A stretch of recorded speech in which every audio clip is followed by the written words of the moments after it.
Guys, hello, welcome to the stream, everyone. Welcome indeed. This is the Three Wise Men. This is Mr. K, as you can see in my second studio. Yes, live and interactive backgrounds. I'm going to start introducing, if possible, our lovely panel. Bring them all in. Yes, I will indeed. Here we go. Starting on my left over here. I do that all the time. The boy Hotspur, he's our main guest for tonight, otherwise known as Harry Hotspur from the blogging world. Just below me is obviously, one of our three wise men, Brian. And over here, that way, is Eugene, who's filling in for Awesome today. Guys, introduce yourselves. I'll start with, first of all, our prestigious guest, the boy Hotspur. Harry. Prestigious, you must be out of your mind. Nice to be here, boys. It's very new for me, the whole YouTube's experience. So great to do a bit of cross-pollination and join you for this broadcast. Brian, what you been up to, mate? Tell everyone what you've been up to, mate. Not a lot. I mean, actually, on Friday I had one of the best days because it's England-Scotland. Obviously, I'm part of Tottenham away, and I'm here in Toronto. And the other guy, who's from Toronto, Brian Ireland, me and him had actually never ever met in person ever because it had been the studio, didn't you? No, yes. So basically, because of the pandemic, we hadn't met. But there was a great bar downtown that are now opening their terraces. We went and watched the England-Scotland game, so we met at 1:00 Friday afternoon. And remember, I don't drink, but I got home at 6 a.m. the next day. So I don't know. We were just chilling. We went back to his studio, and then it was just a great time. Shame about the game, but it was great meeting Brian. Eugene, you've started to come onto our show and you've helped out an awful lot. And today you're kicking off straight away, filling Awesome's place. You're definitely included as a wise man. Introduce yourself to our audience, please, Eugene. Yeah. Hi, I'm Eugene, and I've started the channel called Spurs TV. And that's where we are trying to get the Asian sentiment fan base of our Spurs club. And actually today, Sunday, for me, I've started this in the morning on Will's rant show. Yeah. Then had to take a nap. Then I did my own stream about 1 hour ago or so. Mr. K, thank you for being on the stream. And now I'm here on this stream with Mr. K and Brian and Harry. Okay, right. Nice to meet you, Harry. Just in case the fans are wondering, Eugene over here, he does Persuasion, which is basically an Asian-based Spurs channel. It's for around that part of the world named Malaysia, covering the what can I say, the Pacific side of it and the islands around that way.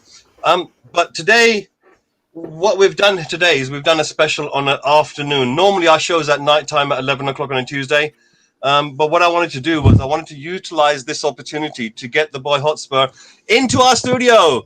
And this was the only way to get him, without any technical hitches, so to speak. Harry, if I can possibly ask, could you possibly let the audience know a little bit about yourself in terms of when did you start blogging and when did you become a fan? And, what's your background in terms of London? Okay. I began the blog in 2005. And I became a fan because my dad was he was a Hibernian fan and a Tottenham fan, and my job on Saturdays was to now bear in mind this is almost pre-electricity at this point, so no internet, this whole thing. So my job was to run backwards and forwards to tell him the updates on the scores that came up just on the sort of the video printer thing on the TV. So the two scores I was to look for were Hibs and Spurs. And by the quirk of fate, because we weren't living in Scotland, thank God. But we, that could have been a bad thing. I think I went to my first Spurs game. I can't remember. I was a teenager. But I can remember. It was Bill Nicholson's testimonial. But I think I saw Spurs away before. I think I saw Spurs away a couple of times before then, but it probably would have been somewhere really groovy like Ipswich or Norwich. But yeah, we flew over because my dad was in the army. We flew over from Germany, and I got into a whole load of trouble because I got this little jacket suit thing, which was very trendy, I have to tell you, back in those days. And it was a really hot day, and I kept on wanting to take my jacket off, and my dad, because I had a shirt on, I had the Spurs shirt on. I think it was one of those centenary ones, and my dad was just very, very conscious of all the West Ham fans that were kicking around, and he said, "No, keep the bloody jacket on. Don't take it off. Don't take it off." And it was only when we literally got to Seven Sisters, I took it off, and I left it on the tube. So he had the unenviable task of getting me back into Liverpool Street with my Spurs shirt on full show, which he obviously presumed was me begging for us both to be beaten up and killed by West Ham fans. You know, I think things have changed an awful lot since the 80s and 90s in terms of how as a Spurs fan, how you would be able to like be more careful about which grounds you were going towards and how you went there. I grew up 400 yards away from the Hammers ground, Berlin, in East End. Oh, right. Yeah. So you can imagine how the fun early. I'm very 70s. sorry to hear that. Yeah, well, it wasn't. I'll tell you the truth. I mean, I should have been brought up as a Hammers boy, but the problem was I came into East London in '76, and by the time it got to '81, I pretty much worked out that nobody really wanted me there. So I think, along with my friends at school, I was like pretty much like cheering on Liverpool and stuff because it was like what your friends were doing at school. Sure. And then eventually, I decided for myself, what did I want? And I saw this team, rumbling around at the bottom of the league or something without a care in the world. And I said, you know what? I like that team. It looks like the underdog. And I like a plucky fighter. And the motto of to dare is to do. You know, I genuinely understand it. Yeah. The thing was, you know, when you're struggling in East London and you're trying to get through somewhere, you have to dare to do things if you want to get anywhere in East London. Otherwise, you're going to get trodden over. So that philosophy, especially in that part of East London. Yeah. I think it was 86, 87 by the time we didn't have to worry about certain things anymore. The buses are trying to mow us down as kids and so forth. Yeah, pretty much stacked against us. But the football itself, I remember in '86, that was the year when the Golden Ball and Maradona came in. Harry, you can remember in '86, can't you? Maradona year, Lineker. What was our team like in '86? Britain was like really hyped up when it came against Argentina. What was it? What was it like for our team? I do know. I find it really difficult talking about stuff like this, not because of any great trauma or anything, but it's like you mentioned Lineker there, for example. My skin crawls because the guy's just so woke. So my worldview of Lineker has changed dramatically in the last 20 years. But it was an exciting time, and I think the fans then were very different. I mean, anything pre-internet, you've got this whole thing of people just sort of snarling at each other and chewing each other to pieces, and fans interacted with each other very, very differently.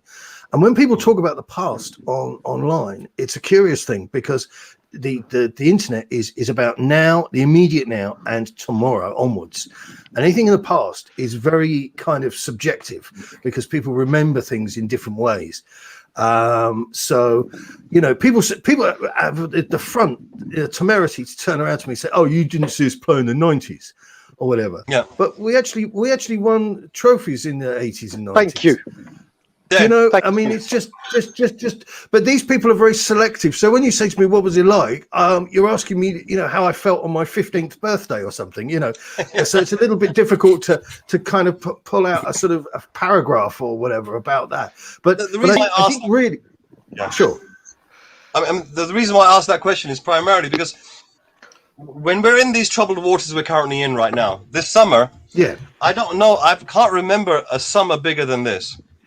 In terms of what's at stake in terms of our club, where we ended up last season, what's the expectation for next season, the fact that we let go of a manager 6 days before a final, the fact that we let Winks play in a final, right? The fact that it's been 2 months plus 1 day since we've had a manager, So what I wanted to know was the comparison to the 80s to now. Is there a major difference? Has it always been going on like this? Has the No, I club tell you always what it acted is. like it's a weird way? The club has always had a terrible reputation in terms of the way that it conducts itself, and it deals with fans and deals with players. I have had detailed chats with numerous people who I'm not going to name names, but you would not believe the stunts that THFC was pulling, the strokes that have gone on with former players. And you'll have these people, which I find extraordinary, and they'll speak in such, humble, sort of honouring tones about ENIC and about Levy and all the rest of it. And none of these people, ENIC are not new, by the way. This business of treating former players like dirt. I mean, you only have to look. Like, for example, here's one: Graham Roberts and Mickey Hazard. Now, I have my own opinions about them as club emissaries or whatever they are. But those guys were left in the dirt. And I remember walking up the high road, and they were operating off of a trellis table, signing autographs. And the trellis table was so far up the high road because otherwise the stewards would move them on. Not the police, the stewards. So those people were kicked out to touch. And it's only since they've been brought back in that they've been sort of given this sort of, golden handshake thing. But I think the real difference is the way that people consumed football. And that's a very modern terminology there. It's a very sort of jargonistic tech thing. But people just went to football matches and they were really just interested in the football. And now we've got this sort of hedge fund nonsense of, oh, look, we're number 6 in Deloitte League and all this sort of garbage. And I think people, the chaos, I mean, I just remember that, there were lots of people saying, oh, Irving Scholar is a 6-headed monster. And, I backed my car over him and all this sort of business.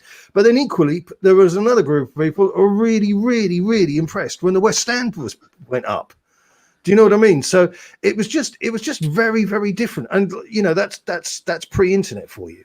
But, but we've always had horrible owners. But this is the sum of all fears in terms of chaos. This is lightning fast chaos. This is, what we're in at the moment. I don't know if you guys have watched In the Thick of It or Veep, but that thing with every episode within 30 seconds of people getting to work, there is a fire to put out. Yep. And this is Levy time. So anybody's ever used that as sort of jingoistic nonsense about, oh yeah, Levy time. Yeah, that's right, chaos time. Okay, so Eugene, you've been a fan for like 40 years, pretty much, and Brian, you've been a fan pretty much since wee nipper, right? I've been a Spurs fan for about 37 years of my 42-year life. Yeah, and Eugene, you're like just slightly over 50, and you've been 40 years as a fan. 40 years as a fan. How I got into this is because when my father went to the UK to read law. We moved to Nansen Village, so it was about few miles away or kilometers away from the stadium. So we used to go to school, as a 7-year-old, 8-year-old, and at the time more or less everybody was going for the big teams, right? And Tottenham wasn't one of the big teams, and more or less we were just coming back from relegation from the 75, 76 or 77 year. I think it was 76. And some 76 year, and so from there, I like how you felt is that I rather pick the underdog, okay. But of course, after picking the underdog, I came back to Malaysia. The passion grew when I was a bit older. Is when during the 2 years that we won the FA Cup, 81, 82. Yeah, that's when actually caught out my attention, and that's when I started to really fall in love with the club. And throughout all these years that I've been with this club, I've given it my all. I've never doubted anything. It's just for the club. Until, sorry to say, this past 5 years after Poch, I really expected Poch to be a long-term manager. In my heart, I thought he was going to be our Alex Ferguson. Yeah, I know I know we didn't win the Champions League final. On, Eugene, a long time, look, well before he got sacked, right? Yeah, we knew something funny was going on. Yeah, like we knew something funny was going on because as a manager, something funny had no hair. Exactly. Yeah. So the point is that he wasn't getting backed the way he should have been getting backed. Yes. And And we the worst clearly part is see that it. and the worst part is that he was blamed for everything, right? Yeah. Even a big chunk of the fan base went against him too. Yeah. Because of who played all the mind games and all the thing. And somehow or another, when Mourinho came in, all of us were saying, come on, that isn't a fit. We know how he operates. He's not going to throw money out for him to succeed. But somehow or another, COVID came along. Everybody got locked down. And a lot of fans started to hop onto YouTube. And that's how I met Mr. K through Will Stewart's channel. And somehow or another, I felt something different, right? I felt it was time for change. That's why I think a lot of people feel like that right now. I think a lot of people are starting to, they may not be expressing it. They may not know how to express it or where to express it. But genuinely inside, they're feeling, they're genuinely, the club that they care for, they genuinely are starting to realize that they're the only ones caring for it. And definitely ain't the board. And all these excuses about a wonderful stadium and all this training facilities and so forth, it doesn't really cut the mustard. Brian, coming on to you, we're in a situation, I think everybody in the audience knows about Brian's views when it comes to Levy and Co.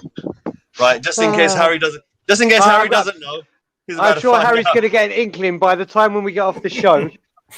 Just to let you know as well, Harry, just before Mr. K asked me the question, every time I go on a show and go on a huge rant, and you're going to hear one probably within this one, I email them to Daniel Levy with quite a nicely foul-mouthed email. So, and it's quite funny how that a lot of people come back to me and said that I think that interview last week was like people saying there's a point where he's directly talking to you. I send him an email of everything I go on. So that's the level of hatred. You send him a full nappy every week. Oh, big time. Big time. Everyone are you using a VPN or a different email address? No. I couldn't care. But as you were saying, Mr. K, what was you about to ask me? Oh, he's muted himself. You've muted yourself. Muted. There you go. Yeah. Before I continue, sorry, many apologies. Thank you for letting me know, guys. I want to do one thing for the channel because I'm supposed to do it right at the beginning, and I totally forgot to. And that is Williams, Rangers, the patrons that have decided to come forward. These lovely people who are contributing every month to keep this channel afloat. That's Spartan 7 Gaming, Wayne Bonner, Mama Coates, Celery Agent, AG, Gaguma, Tony Co, Alex Belton, and the new one now is Bob Spur TV. Good on you, Bob. Well done. Just for that, guys, I'm going to run this for you. I got broads in Atlanta. Just to be in the family. Credit cards in the scammers. Getting no list in the bank. Legacy. Well, I hope that doesn't happen twice, because sometimes I click it twice. But, Brian. Yes, sir. We're doing a Sunday special. We've got this wonderful person over here that's made their time out for us. I really feel a little bit humbled that someone who's been doing blogs and for such a long time, wants to come onto our channel, spend a little bit of time with us, with our wonderful studio setup. It was the money, really. Hold it. It's going now. Ryan, I did ask you to maybe look into a few things and maybe have a few questions for Harry over here. Would you want to kick off? Have you got anything in mind? No, I mean, to say the truth, it's just been a crazy week. I've done a little bit of looking into it. I'm just gonna go on with and tell a few things about there's something that Hotspur Harry said at the beginning about the whole West Ham story when he was a kid, and it reminded me of something of my first time I ever went to Highbury. So it was 1995. I was just a nice, innocent, not crazy person that I am now. I've got to be careful with my language this time in the morning here. We've gone 10 minutes, haven't we? So who gives a fuck? So right, mate, it's the afternoon it's the afternoon where you are. It's the morning here. We've been on 10 minutes. Anyone that's on this side of the pond watching certainly knows me. So there we go. Yeah. So back in 1996, I was a nice, innocent, North London Jewish boy working in a jeweller's shop in Golders Green of all places, and I had a season ticket. It was my first year as a season ticket, and me and 6 mates were all going to Highbury for the first time. Yeah. And it was in April, and the weather was really, really good. So everyone said, you know what? Let's just go in our Spurs shirts. We'll all meet at Brian's work, and we'll go together in our Spurs shirts. Now, obviously, where I live in Cockfosters, Piccadilly line straight to Highbury is or Arsenal, easy job. But going from Golders Green, you got to go on the Northern Line, get back to the Piccadilly, blah blah blah. So I took a change of I took a change of clothes to work. So obviously I worked in a suit, got into my Spurs shirt, and then an hour before, all my mates said, "Oh no, we're all running late. We'll have to go independently." Yeah. So I was like, I didn't have a jacket. I was like, "Are you kidding me? Yeah, I'm a 16-year-old innocent little kid that's now got to travel from Golders Green to Arsenal in a Spurs shirt by myself." So thankfully, I, as you can tell, nothing happened. Thank God. I think I looked younger than I did, so younger than I was. So I think that saved me. But I was in the corner like this kind of thing. And another one that happened like that is I went to the Chelsea FA Cup semi-final with my cousin. Yeah. When we lost at Wembley, and at the time my cousin was working. He was a manager at the Hilton Galvin on the Windows restaurant in Park Lane. And he was doing a lot of stuff with Wembley. So we had our seats in the Tottenham end, but we got invited to the Wembley Club for lunch and whatever, and 3-course lunch and dinner. So we were going back up, and we didn't know how to get back up properly in the right way. And we didn't want to take our jackets. They said, leave your jackets on the back of the chair. I was like, okay. So they gave us the express elevator up to Wembley. I kid you not, we came out of the express elevator. You open up the doors to go into the main gangways.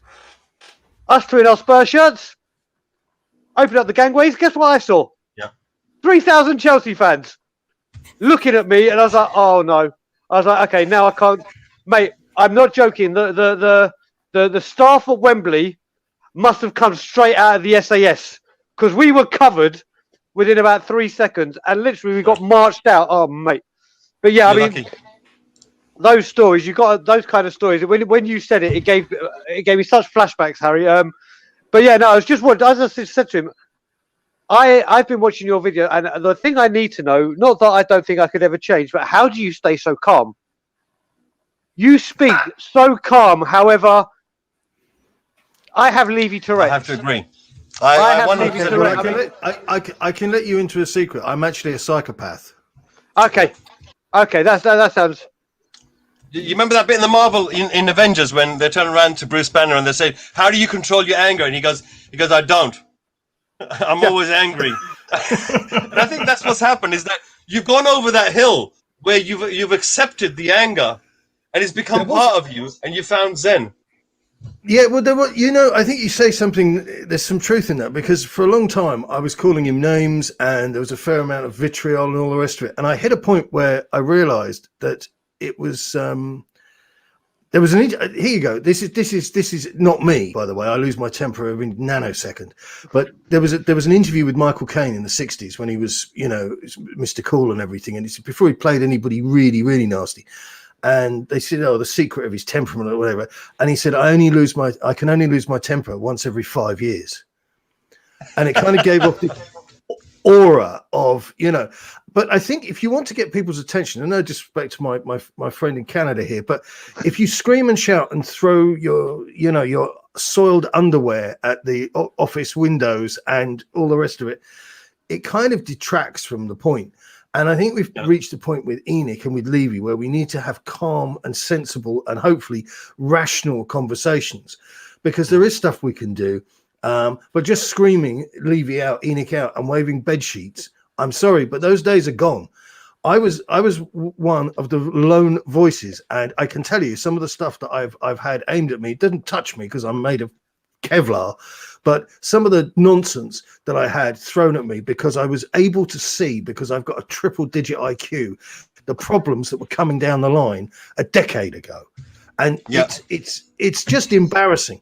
And people were saying, "Oh, you're Gooner in disguise," and all this mindless abuse, and it's no more sophisticated than just turning around saying somebody "your mum" at the end of a joke or whatever. It's about as intelligent as that. So I think it's more useful to be more kind of focused and more kind of just pull no punches and just tell the truth. So I did go through, I suppose, what do they call it? The stages of grief, you know, the denial, the anxiousness, the tears, the laughter and all that thing. But to get rid of these people is going to take something a little bit more sophisticated. And, you know, screaming and shouting is all well and good. But also, I think that's the way that you disarm the people that have problems with you. Because we have a fan base absolutely infested with people who know better than you do.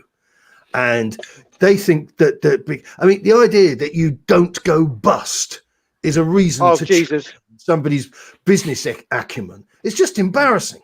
Yeah, absolutely embarrassing. And you know, a guy on Twitter the other day made the comment. You know, he said, "Yeah, okay, mate, I take your point, but don't you think the 550 days of not buying anybody had a dramatic influence?" I mean, that's just neglect. That's absolute neglect. So, and you can't, you know, I mean, somebody else made the point that, you know, Chelsea were on a transfer ban and still managed to hire 2 players. Yeah. This is the thing, Harry. I mean, like you said, I know exactly how you've been feeling for 10 years. So I started chanting Levy out from when Martin Jol was sacked at half-time. Which was a very good place to do it, because that was another night of the long knives thing. Exactly. Only Daniel Levy could. That's his autograph. That's his handwriting all over that.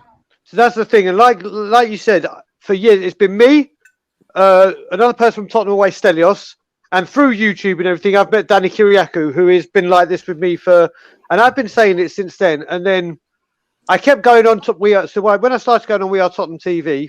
I've always been this way. And then, you don't know what you're talking about. You don't know what you're... And I was like, yes, I do. Yes, I do. And then what We Are Tottenham TV did, when it was their 20th anniversary, and they did a special show, has ENIC been a good thing or about sum it up? And I let rip. They've been going 20 years. No, ENIC. We Are Tottenham did a special on the 20 years. Me. Yeah, no, they did a special on the 20 years of ENIC. And I went on first and I let rip. And I mean, absolutely lost the plot. And again, people are like, oh, no, you talk nonsense. And then the Super League happened. And then after the Super League, everyone was like, oh, wait a minute. And the thing is, like you said, it's growing and growing. And like, I can't stop ranting. It's kind of become I'm kind of like Victor Meldrew, to put it that way, when it comes to that subject. I've got Levy Tourette's. It's only that subject. Everything else, I think I talk sense. But when I was on We Are Tottenham TV again on Friday when Gattuso and Fonseca again, and I said to them, listen, it's only going to get worse. And when I keep talking to people and say, like you were just saying about the Levy in, Levy out, the Levy in people, I was challenging them. I said, I've got 14 years of hard proof to give you. I just want you to take either from the Super League or the end of the season and see how many wrong things he's done. Just to do that. And what I don't understand is these people, when will be the straw that breaks? I'm sure you're like me with everything that he does. You're like, okay, surely this is the one that breaks the camel's back. Surely this is, and nothing happens. I think the COVID thing has framed a lot of stuff differently. And I think there was an element, and I'm unapologetic for this, I'm not actually anti the European Super League. I should, full disclosure. I think they need to review a couple of things and that sort of business. But, you know, I guess if I was a Leicester City fan, I'd be looking on it less favourably. But I think COVID and everybody being under house arrest for so long there was a kind of like a pressure building up. And it didn't surprise me that this was enough to send people over the edge. The reality is that most people don't really care about grassroots football, the football pyramid. If they did care, they would have done something long before today. And again, we got the whole Lineker and Gary Neville virtue signalling of, oh, what about the little clubs? Well, do you know what, guys? You've been sat on the TV taking huge salaries for decades and you never mentioned it before, not in any meaningful way. So I think there was a lot of pressure there. And that sort of tipped people. But like as you said, there's yards of dirt on Levy, absolute yards of it. I mean, this is the guy who invited the Metropolitan Police into the old White Hart Lane to encourage them to arrest people using the Y word, which was being used in a sense that was joyous and supportive and collaborative with other fans, and not being used vaguely in a discriminatory way. And it was a word that predated being picked up by thugs in the East End. So, you know, this is a part of the culture of the club. I would recommend to anybody, there's a fantastic book called Does Your Rabbi Know You're Here? And that covers the building of the club and explains how fans went from the East End. And just ponder this for a moment. We were talking about West Ham before, but just ponder this for a nanosecond. So you got these people who want to go to the football on a Saturday or whenever, on the Sabbath, and they're thinking, well, you know, Upton Park was only up the road, and they ended up going up to North London. Now, whatever could that be? Yeah, anti-Semitic, racist scum. That's what you're dealing with. Those are harsh words, but that's what the reality of the situation. I went through that ordeal with the police.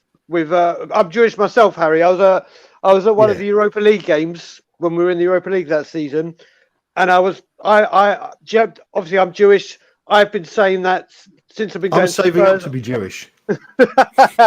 Thankfully, I got free membership. Thankfully, so I got that. But honestly, when I literally started screaming, I refused to stop saying it. I mean, how David Baddiel can come out and say it's offensive when his team scream out all the anti-Semitic trife they scream out.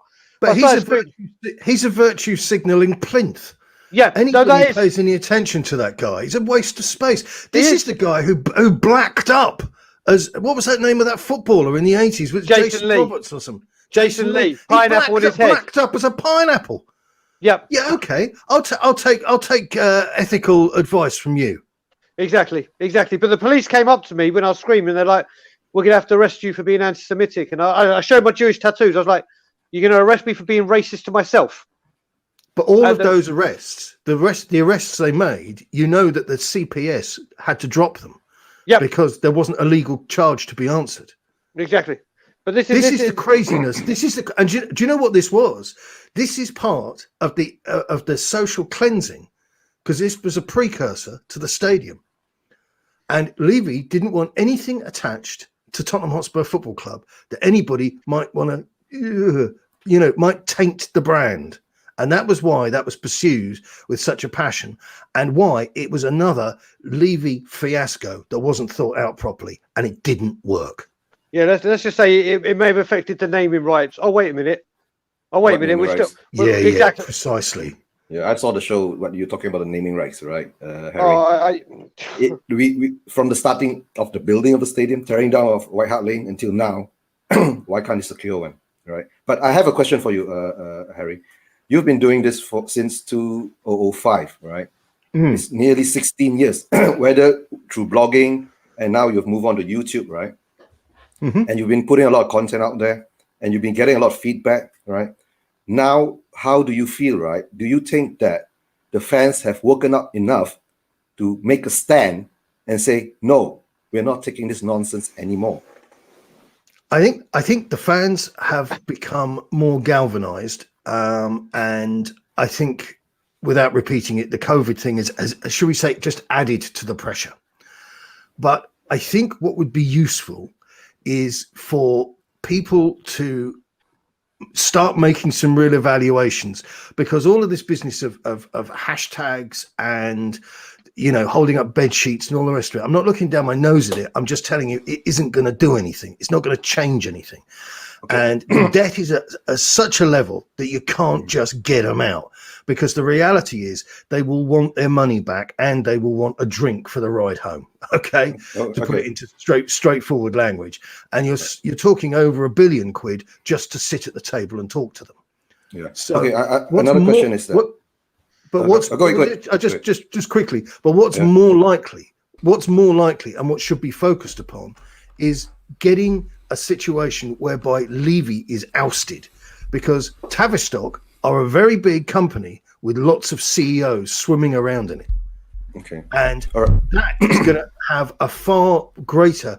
This business of putting a fan on the board is Mickey Mouse land. Yeah, it's bullshit. You know, Yeah, it's yeah. not absolute waste of time. Absolute waste of time. Another question for you, Harry. Right. Chris If Campbell, someone does Jesus have a Christ. plan, right? If someone does come up with a plan, all right, will this group of disgruntled fans, right, will be able to accept and follow it? Well, I can't speak for them. I mean, there's some people. I mean, 20% of the people are against anything at one time. Robert Kennedy said that. But I mean, the reality is that just jumping up and down and screaming, "I want a lollipop," doesn't necessarily mean that somebody's going to give you a lollipop. If someone really comes up with a real detailed, constructive structure and a plan to do something against them, right, and put it out there, will you think that there will people who accept this?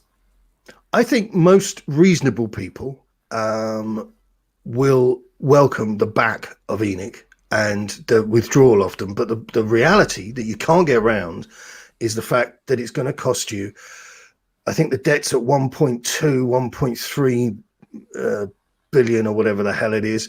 And the debts are scheduled over to 2050. They just went back to last week or the week before. Yeah, exactly. So we're mortgaged up to the eyeballs. So just ask yourself a practical question. Who is going to come in and want to make money in their own lifetime? Because that's what you're now dealing with. So anybody, and this is the great thing, if you want to stun stupid people, just say to them, don't tell anyone, but we've actually done a Leeds. You've spent the last 20 years saying to me, "Oh, careful what you wish for. We might do a Leeds." Yeah, we've done it, mate. While you were defending the indefensible, we've done a Leeds. And yeah, sure, you've got all this money invested in capital assets, but you should have spent some of it on bloody players, and we would have been up there competing. But I've been through all this, you know, so I don't want to repeat. Yeah. But the penury myth that Spurs don't have any money, it's the direction of travel from the investment company. That's the other thing. People, like you just say to me there, right, in all kindness to you, you just said, "Oh, you know, if we could get rid of ENIC, have another investor." Another news flash: we have an investor. This is it. This is where we are right now. We are invested. We have been backed, and we have been backed by a guy who lives on a boat that's bigger than my postcode, right? So this is the happy time. This is us. So you're looking for a second investor to come in and clean up the mess of the first one. So that's like, you know, sending in the forensic guys after a building has burnt down. That's the size of the problem. That's very well. I just want to bring guys. I just want to bring Stelios into the chat. Stelios is from Tottenham away. Most of the people that are watching the stream already know this. Harry Hotspur, Stelios. You know, you got an opportunity to say hello to Harry, and I know that yesterday you were asking about coming into the show. So please take it away. I'll give the introduction to you, Stelios. Yeah, hi Harry. I actually watch. I've been watching your videos for quite a while. Thank you very much. I don't know what Mr. K expects me to say now, but It did seem like you were being. What's going? Are you hungover? You're being teed up for something there, yeah? No, Stelios. I try to make it easy for you for Tottenham away. Give Tottenham away a plug, but don't worry. You know what it is? Me and Stel are still very tired because I think yesterday, without doubt, was probably the most funniest and craziest WillTHFCRants show I have ever been a part of. Cyprus. It borders on Moscow. lunacy. and I mean, Was that one of the few that I didn't shut down by accident? yeah, I mean, no. I mean, I went to bed at about. What time did you go to bed? Still about 5:30, 6. no, Your time? Yeah, about 6 a.m. 6 a.m. I woke up about 2 hours ago. I couldn't believe what happened last night. I was only going to jump on for an hour. Ended up there till 6 in the morning. Always happens. Do you know? Actually, there's something I'd like to ask Harry. Yeah, Harry. We're trying to Harry. figure out the name. This is the Stelios that's like hasn't woken up properly, hasn't had the coffee yet. Normally you can't shut him up, but today, I'm trying. Harry, so you see the current situation at Spurs with the debacle of sacking Poch, not wanting to fund the rebuild when we were so close to actually becoming something wonderful. We were so close to being something wonderful under Poch. And then the decision to completely, rather than bringing in maybe another manager that could continue the pathway, we took a complete sharp right, went with Jose, completely different way of thinking, and then sacking Jose, bringing in an interim, and now we're in a complete land of limbo, media frenzy. Spurs fans jump on any piece of information now and just blow it up, and no one really knows what's going on. This is not, for me, sustainable as a club to be run like this.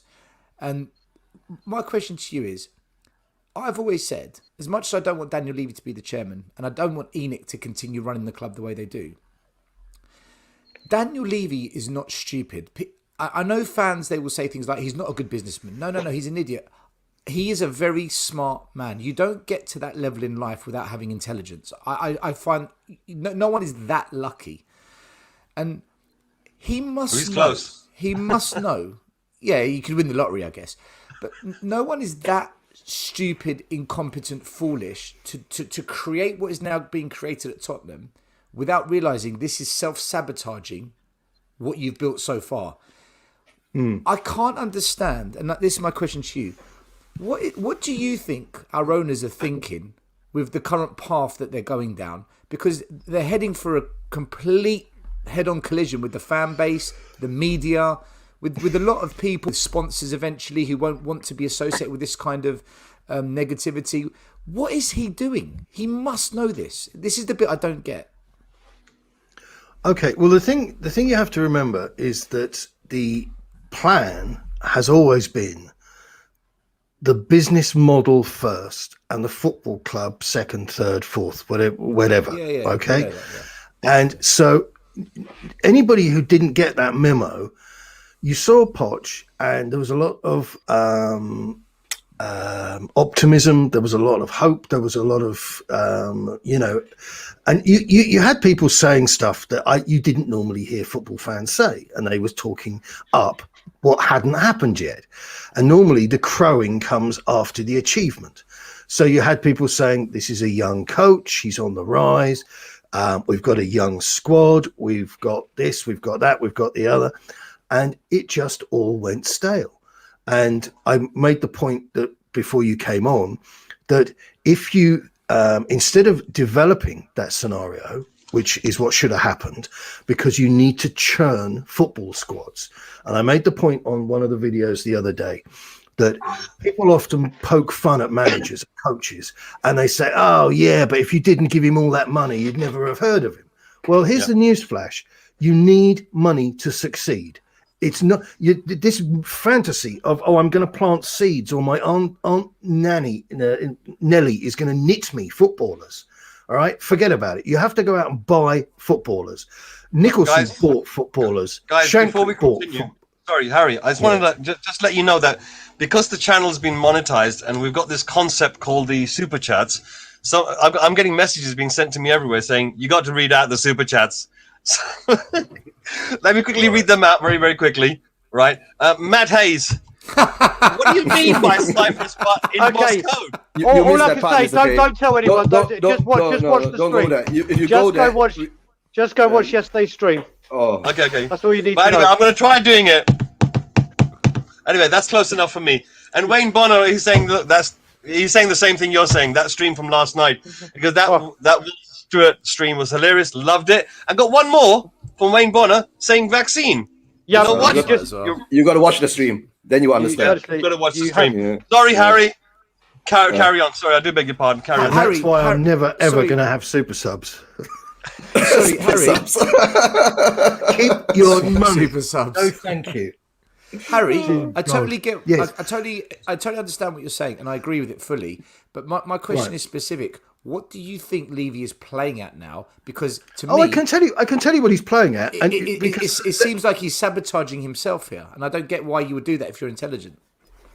Okay, well, before I was rudely interrupted by our sponsors, the deal is that they've gone down this path. Okay, this path of mother knows best, and that's how Levy operates. Okay, so he thinks that if you want to win silverware, then you're a fool.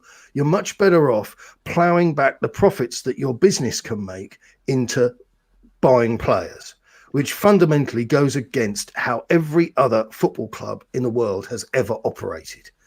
And so you asked me about the situation we're in now.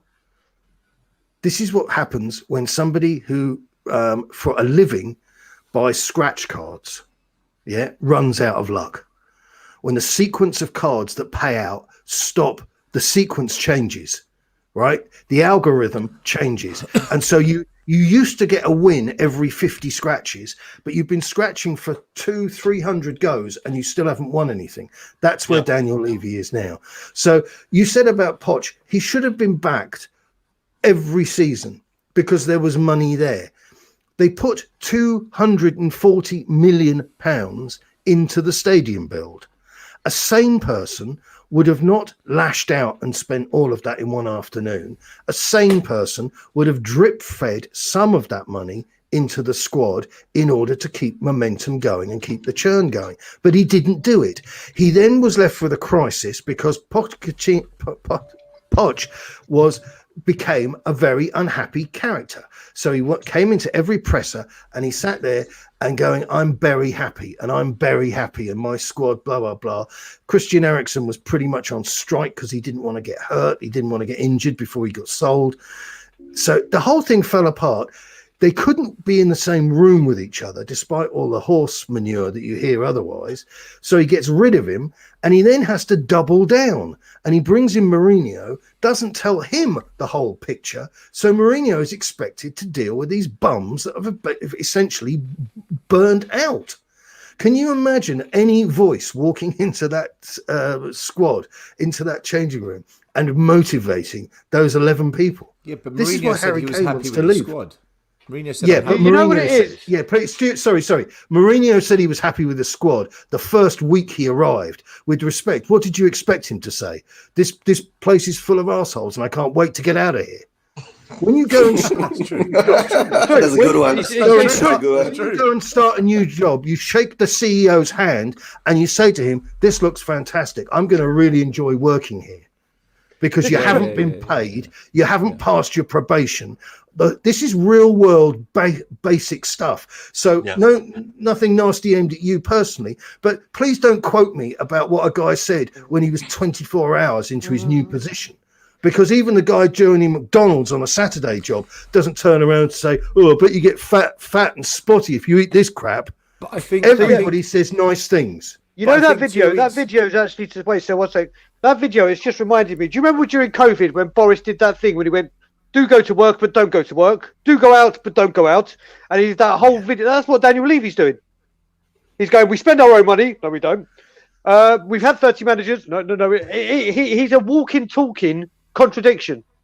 But he's run out. Listen, he's run out of places to hide, and he's essentially cornered right now. So the stadium sponsorship, which was mentioned earlier, I saw a leaked. I had sent to me pictures of the booklet that he sent out for that. He didn't get a response, and I think he's fundamentally got some very outdated principles going on. Who wants to sponsor a name above a door in N17? Who in their right mind? How is that worth £250 million? What possible benefits are you going to get out of that? Doesn't make any sense. And he's opened up the biggest retail space for a football club in Europe at a time when bricks and mortar had already been on the slide for a decade. Yeah. Yep. So the solution is that there is no solution. And Daniel Levy is not an idiot, but he's doubled down. He's a sociopath. He's doubled down on the whole thing. And he's still chuntering around telling people that Harry Kane is staying. He's turning to Chemical Alley from the Gulf War. That's what's happened to him. Harry, I think with the sponsorship deal, if it's a big company, which they're huge companies that sponsor stadiums, they're looking at a tax bill in the hundreds of or tens of millions of pounds, sponsoring a stadium which you pay over like 20 years. Let's say it's £20 million per year. there's a tax break in that because you can put it down as a marketing expense. And then So take why has that off nobody your- done that then? Well, that's what a lot of companies do. that? That's what a lot of companies do. Yeah, but sorry, they haven't. In this instance that we're talking about, nobody's done why that. Tottenham haven't done it? Yeah. I think it's because Daniel Levy is. I reckon there's companies that have made an offer, but Daniel Levy's holding Nobody out for a has. bigger offer, isn't he? No, nobody has. I guarantee you. There's no So nobody even so come you close. you don't even think someone's offered maybe 50 million. No, they offered it. I tell you how I bad do. things are. They offered it to AIA, Yeah. who said no thanks, and they offered it to HSBC to use as part of the work our way off the debt, and they said no thanks. Yeah. They're not in a position to negotiate. So, without being cute, maybe somebody's offered him 50 quid and a BMX bike. I don't know. But the reality is we're looking for £250 million It's a because lot of that's what money. it It's a says. lot of money. It's a lot of That's money. Yeah. well, that's the number. It's 200 plus, and that's the number that's missing on the spreadsheet. So no other bets are they're all voided. That kind of makes sense. This money manipulation and what's been shown and what other people tell us is supposed to be, that we have, it's been going on for quite a while. I mean, we had this chat last night about the fact that, we went for 2 seasons without buying anyone, and Chelsea went for 2 seasons without buying anyone, except they ended up with players. This idea and notion that there's any success on the pitch, but coming onto the club itself, Wayne Bonner's put in a £5 super chat saying, for a businessman, Levy is a dumb person sort of thing, as success breeds money, which breeds further success and more money.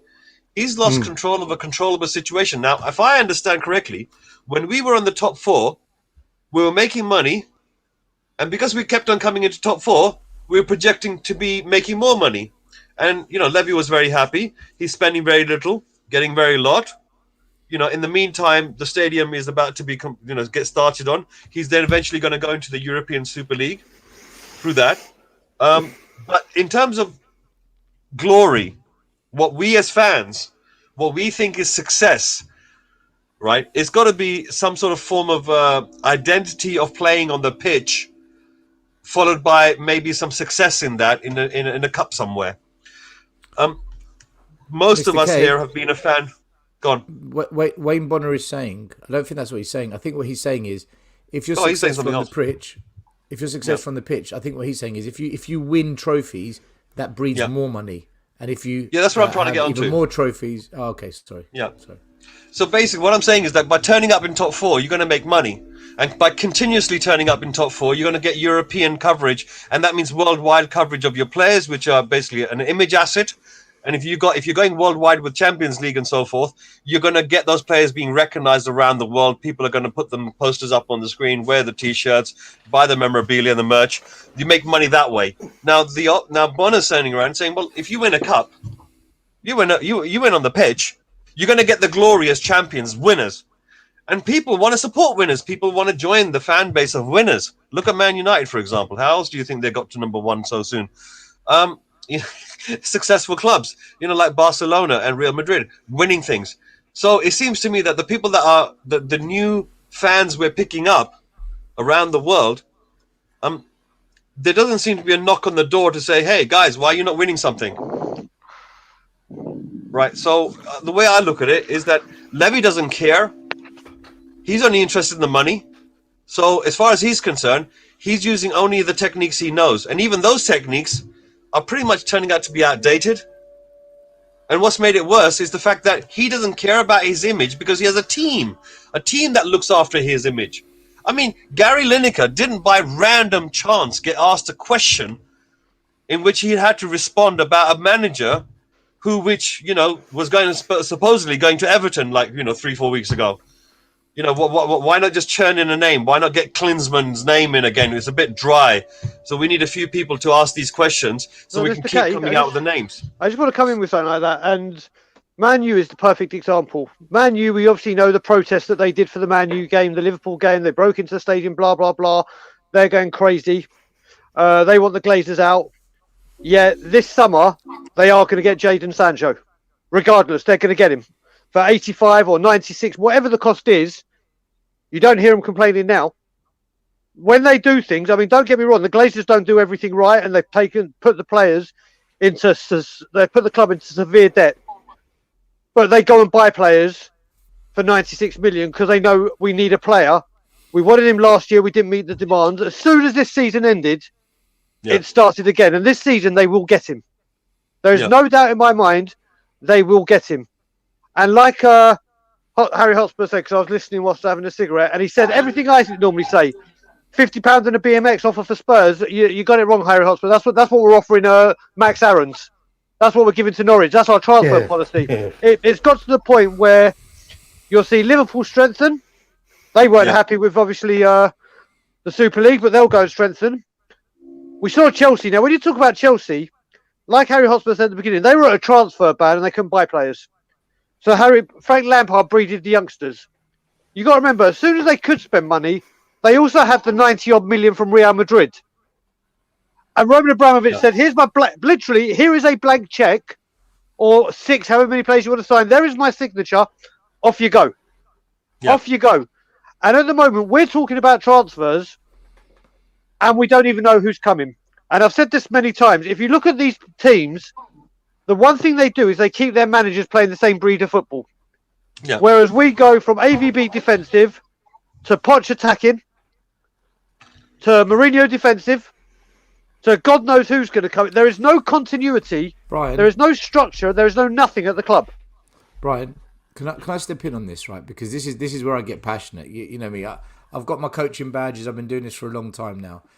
I struggle to just accept from any Spurs fan when they go down this money route. We've got to spend the right money. We don't spend enough money. We don't invest. It's a money game. I disagree. I'm sorry, and I tell you why I disagree.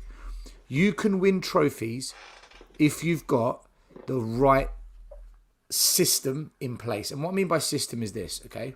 I've done it with my club and we've found success. Leicester City. Let's use Leicester City because they're a great example. If you want to win big trophies every single season, I mean like 2-3 trophies every year, then yeah, it is a money game. I wouldn't argue that with anyone. It's absolutely a money game. But if you just want to be at that elite level where you're competing and you are picking up the odd trophy, the first thing you need is a plan. How do we want to play football? Why do we want to play football? What do we think the outcome's going to be? Once you've laid that out, you then identify the manager that's going to deliver that. And that is how he's going to do it and who can adapt if he needs to. Once you get the manager in, you then say, right, to the manager, what players do we need? This is the budget. Spurs have spent £230 million in the last 2 years on transfers. But look where that money went. The money of the club is being mismanaged on recruitment because we're not buying the right players. Rather than buying 14 new players, go and get 5 or 6 world-class players. But then your plan could be a 3-4 year plan. Say, right, we're going to get 3 world-class players this season. Hopefully we keep everyone. We buy another 2 or 3 the next season, and you build and you build and you build. And if you keep that going, you will have a team that will win trophies eventually, as long as you stick to your plan, your philosophy, or whatever fans want to call it, identity, patterns of play, all these words everyone wants to use. We don't have a plan. And that's where you're right, Brian. From AVB to this manager to that is deviating from the plan. But we're not deviating from the plan. Do you know why? Stelios, we don't have a plan. We don't have a plan. Okay. We haven't had one for years. I think you're right there. From one of the things that a lot of the fan base were asking for, especially in the streams that we've done so far, is we want to see some form of identity, which is then implemented out, right? The director of football was kind of really handy, if you really think about it. That's like one part of the jigsaw piece in order to get something going where Levy's got his hands a little bit off. But we can see from this current fiasco going on that Levy's not going to keep his fingers out.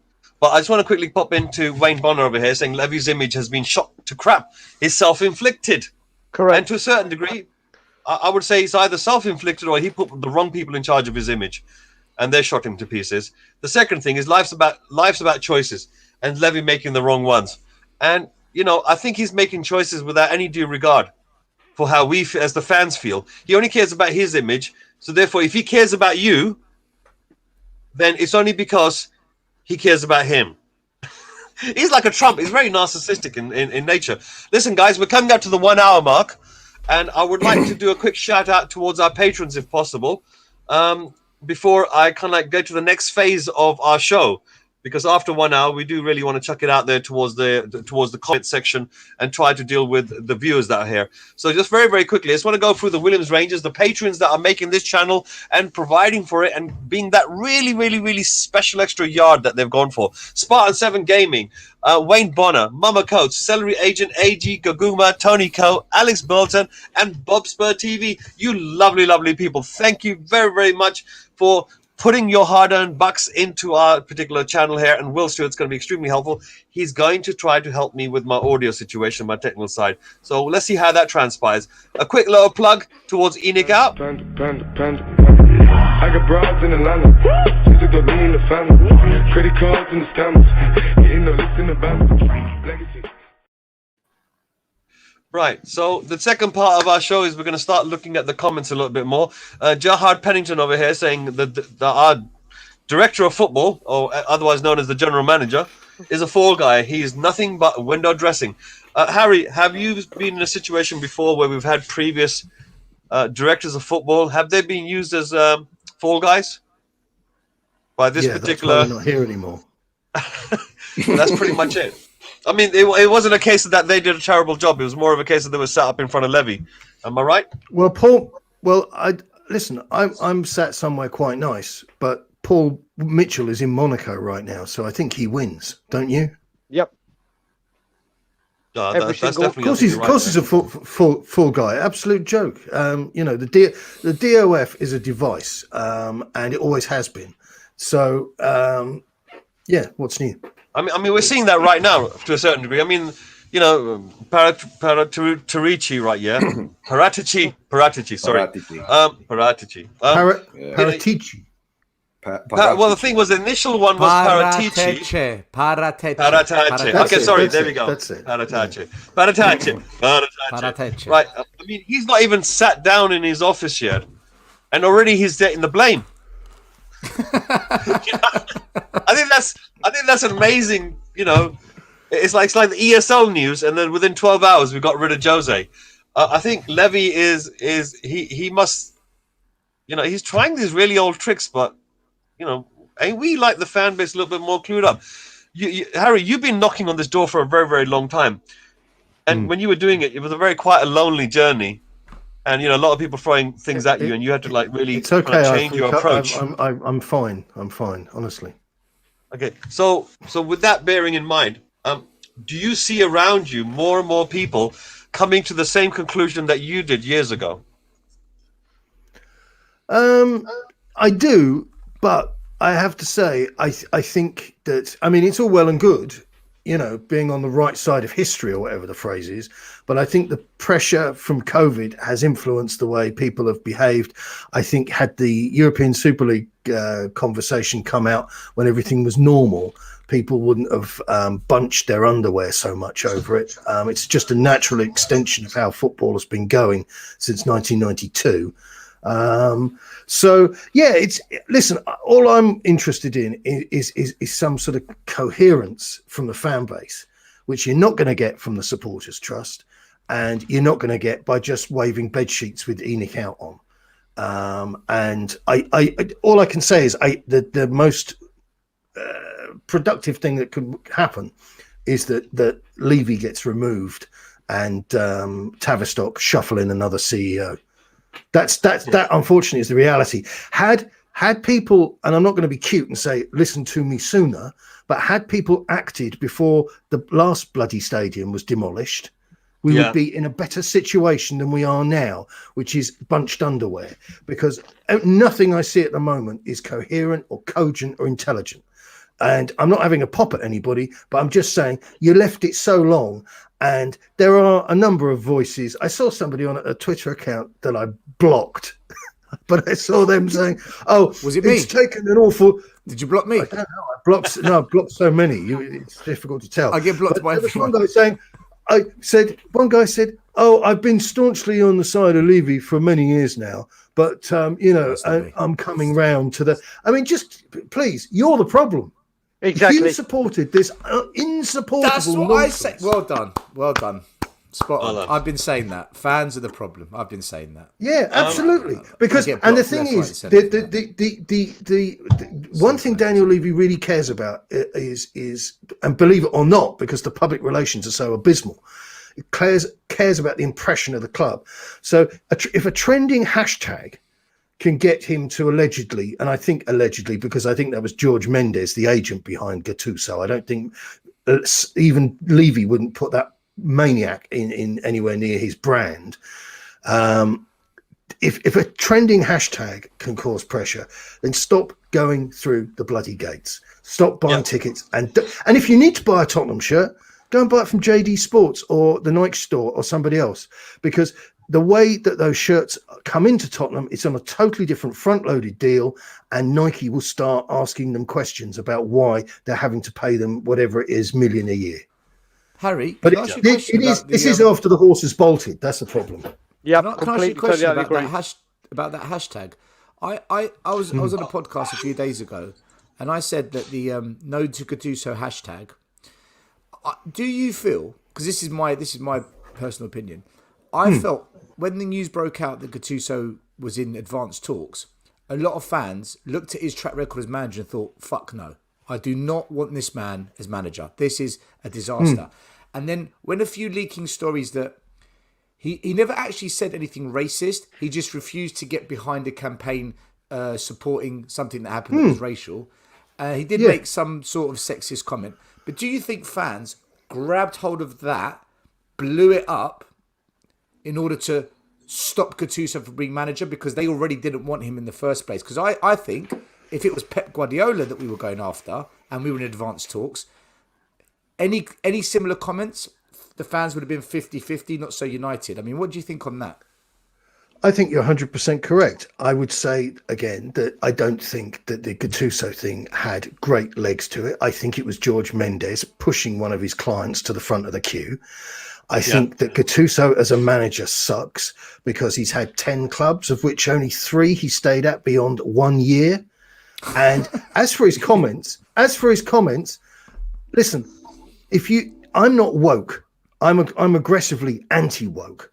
And this business of trying to deplatform and censor and remove people, cancel people, doesn't sit well with me at all. So here's a little fact for anybody getting, they're upset about this nasty insert name. At the time that Gattuso made the comment about same-sex marriage, which he didn't recognize it, or he didn't like it, or he didn't agree with it, Osama bin Laden, not Osama bin Laden, what am I saying? You just got a completely different direction. Barack Obama was also voted against same-sex marriage. So I think you're right. I think these lefty millennial idiots grabbed what they could, dirt on him. And if it had been some like Pep Guardiola, he could have been done for something appalling in the past, and they might have well glossed over it. It's the same. I mean, if they had said yes to Conte, Levy weren't going to listen to that. They're not going to listen to that.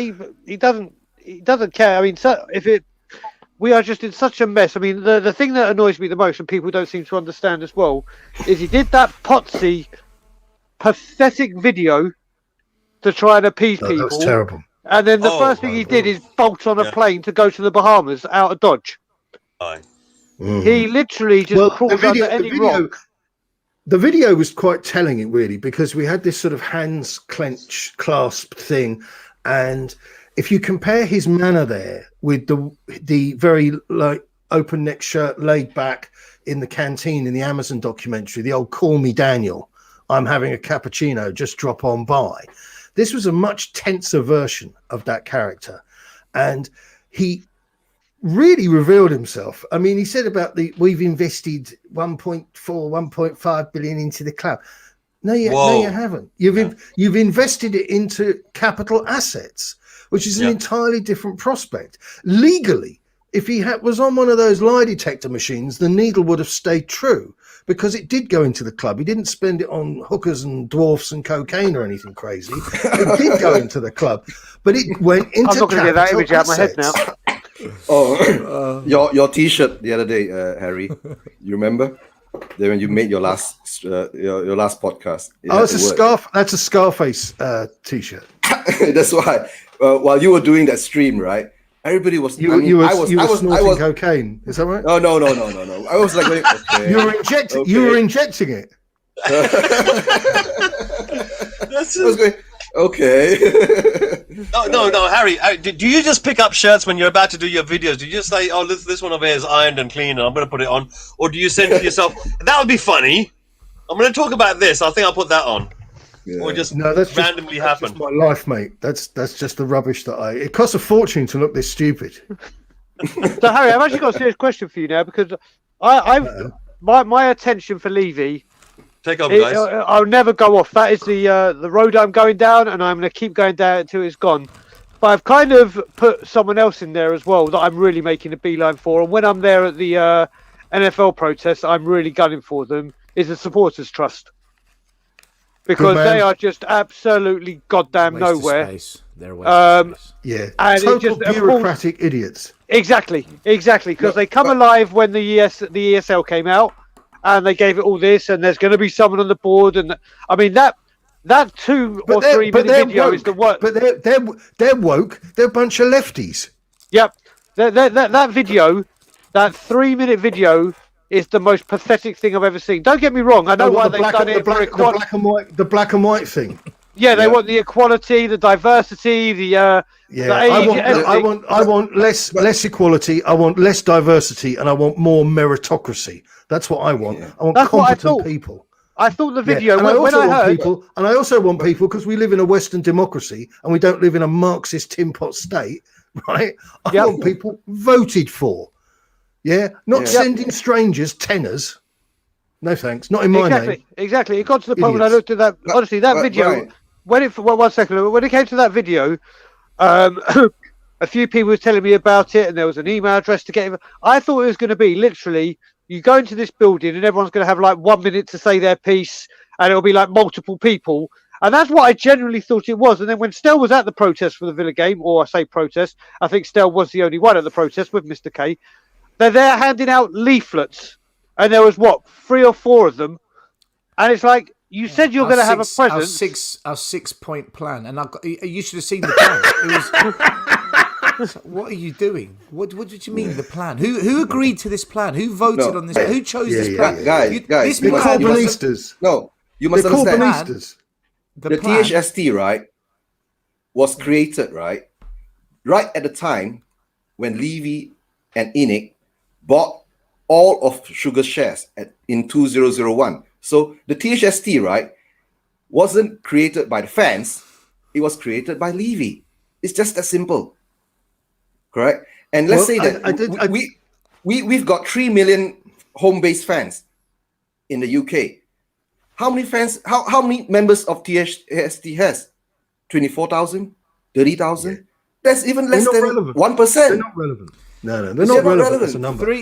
And I have to tell you as well, just very quickly, that before this bunch of half-wits, right, that were involved in the THST, before that, there were some other people, and they were equally as vain and stupid.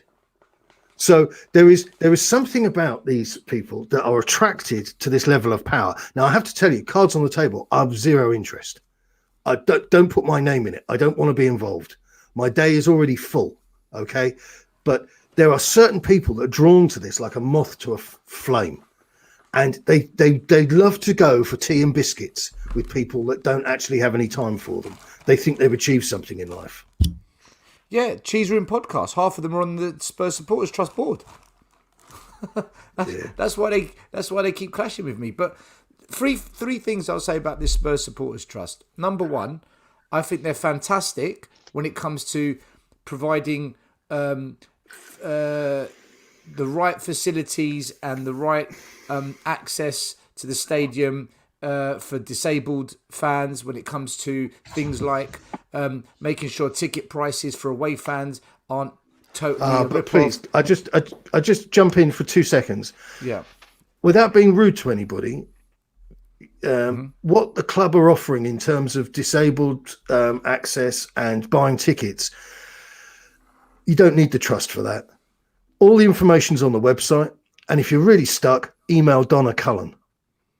You don't need the trust for that. Harry, I'm not saying we need the trust for it. I'm not saying we need the trust for it. Facilitating those things. I'm not saying we need the trust for it, but what I'm saying is they get behind stuff like that. They also, try to. They got the social media campaign moving on. Let's not let the club follow the facts. Harry, one second. We can have this.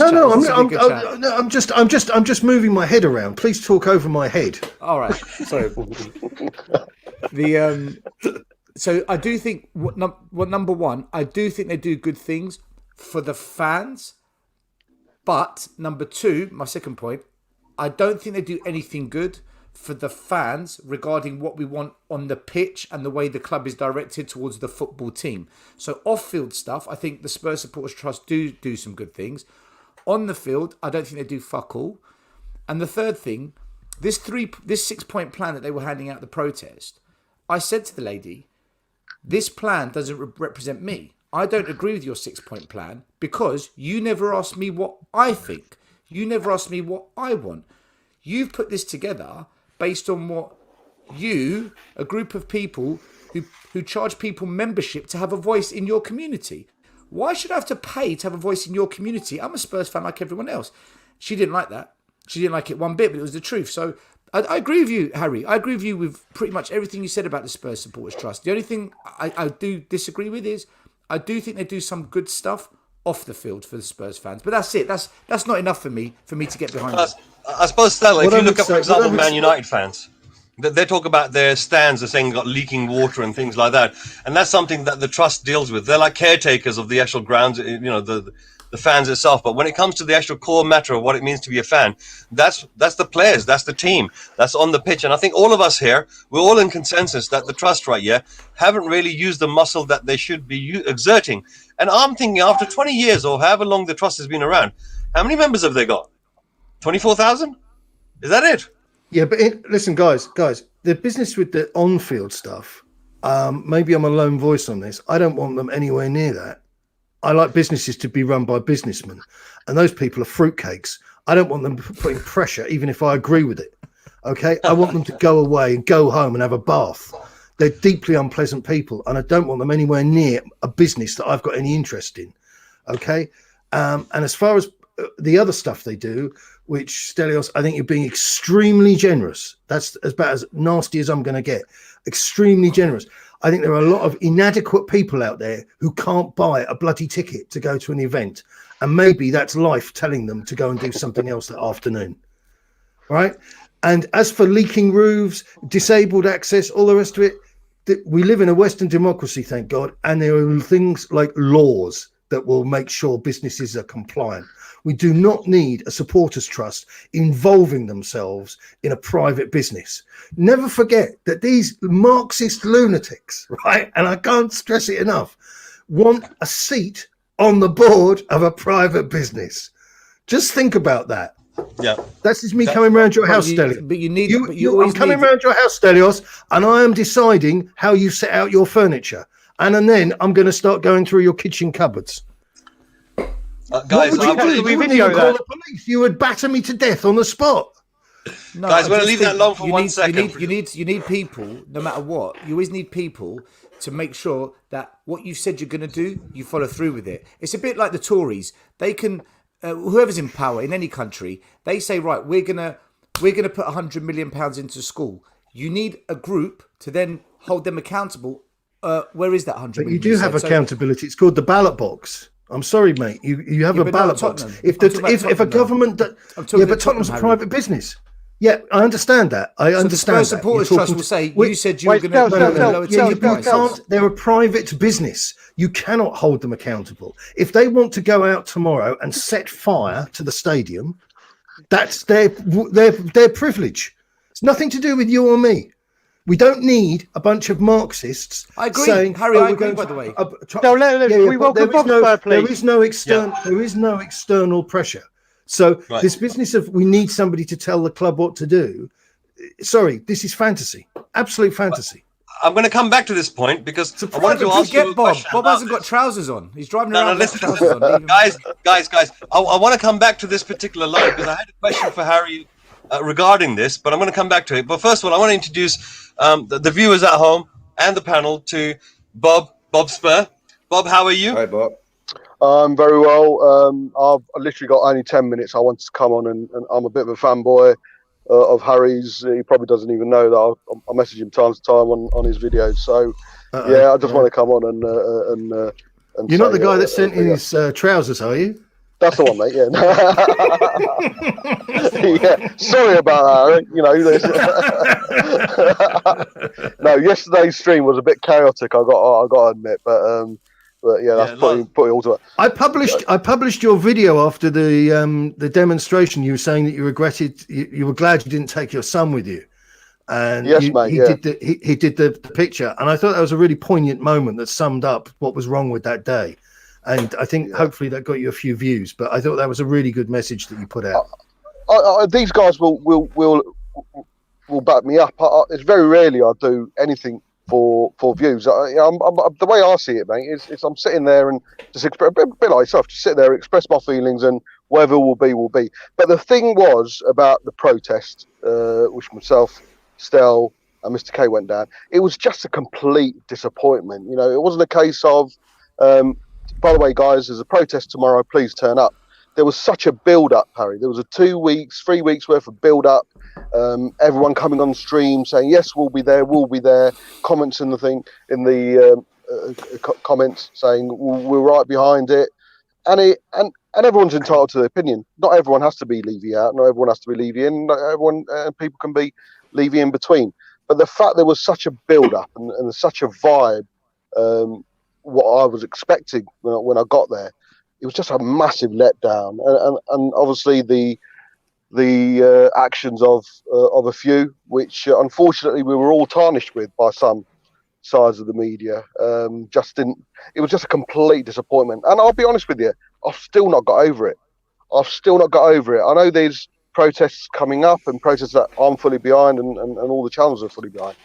But the confidence isn't there, mate. The confidence isn't there right now because it's very hard. I think once bitten, twice shy, isn't it? I think it's once bitten, twice shy. With that whole protest, what I actually thought, you look at it two ways. You either had it the way it happened 2 weeks prior of knowing and everyone going, "Yeah, I'm getting so G'd up for this. I'm just going to be so good." For me, the 2 weeks of build-up is what killed it.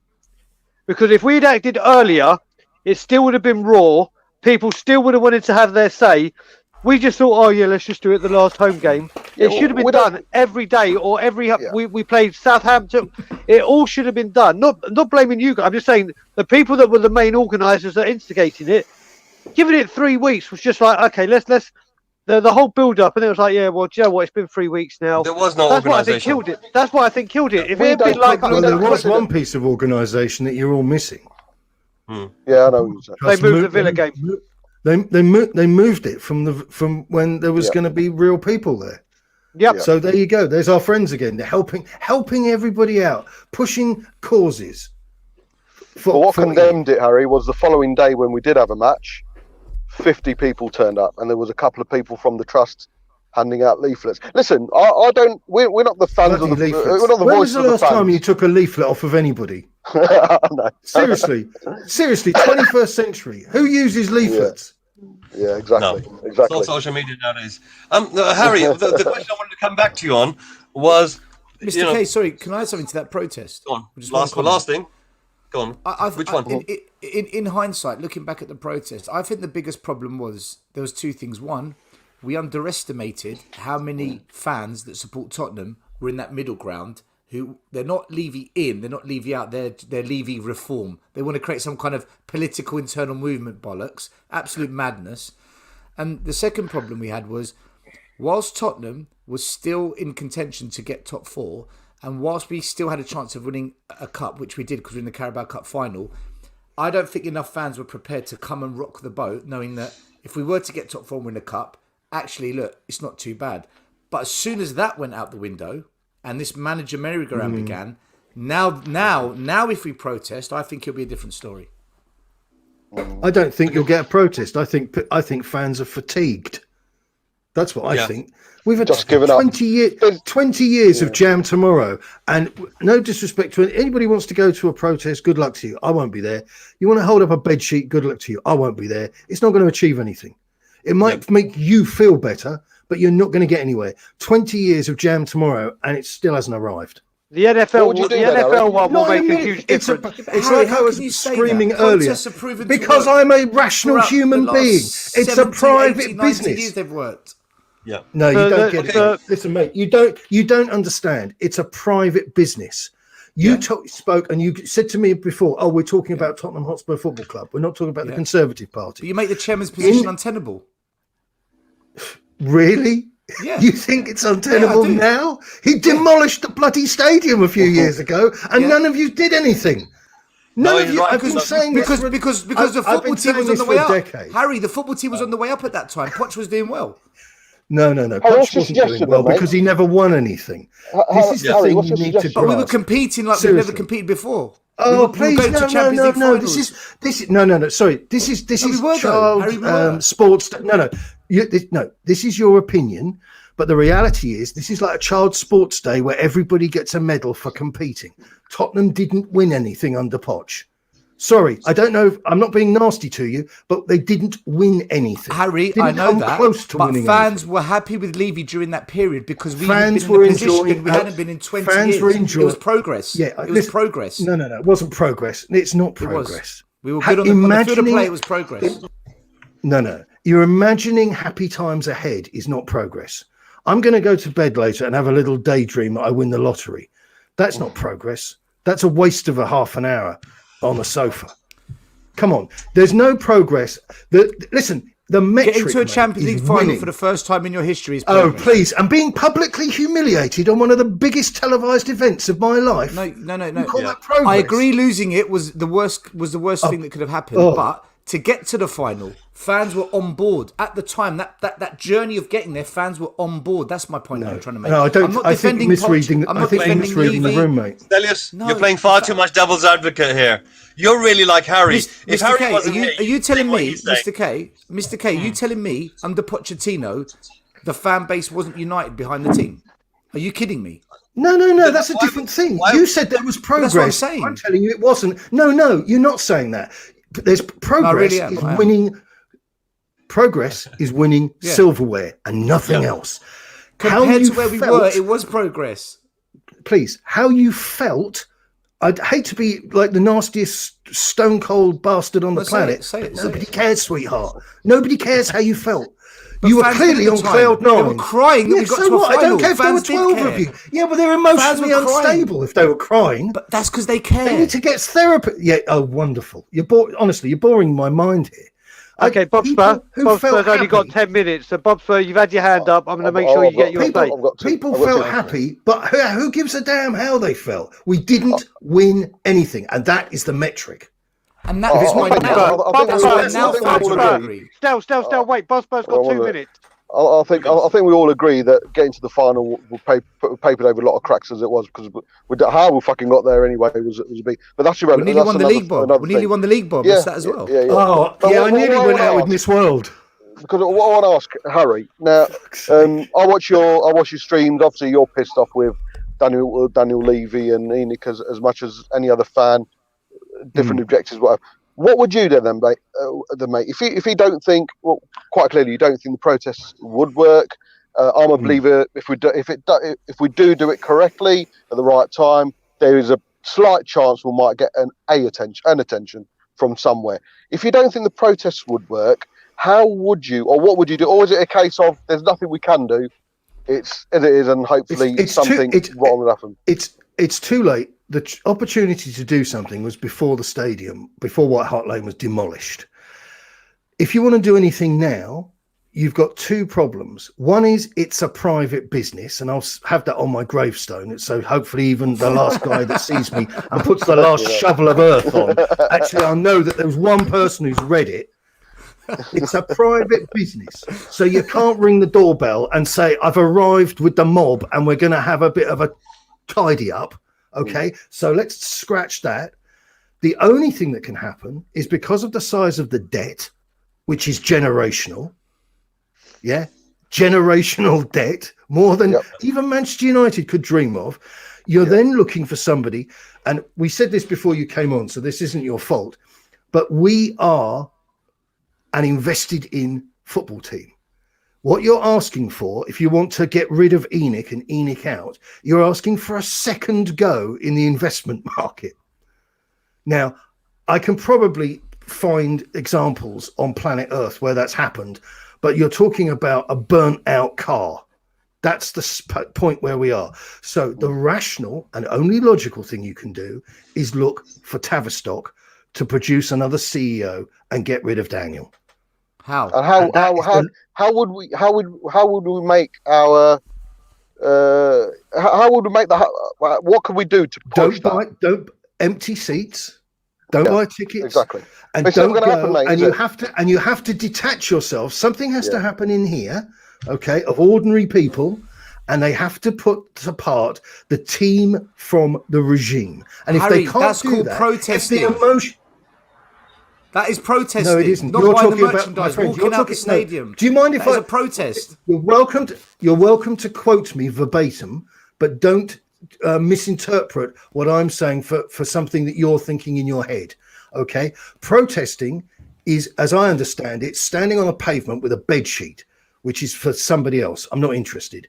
Not going to games, not buying merchandise is how you strangle a business. We don't even have to strangle them for not buying players. So it's interpretation of protest, but that's how you unlikely. do it.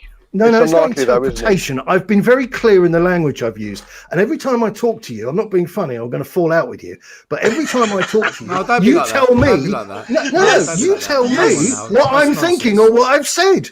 So you can quote me. You're getting angry when we agree with each other. No, I'm not getting angry with you. I tell you what I am. I'm actually a little bit bored. Because this is about the fifth occasion where I've said something and you've virtually said, "Oh, so what you're saying is." Yeah, you're good at doing that. You know that. You've done this to me a few times. I don't talk like that. Yeah, I don't talk like that. Just don't listen. Say that, Harry. I don't talk like that, mate. Listen. Don't talk like that. Don't do that.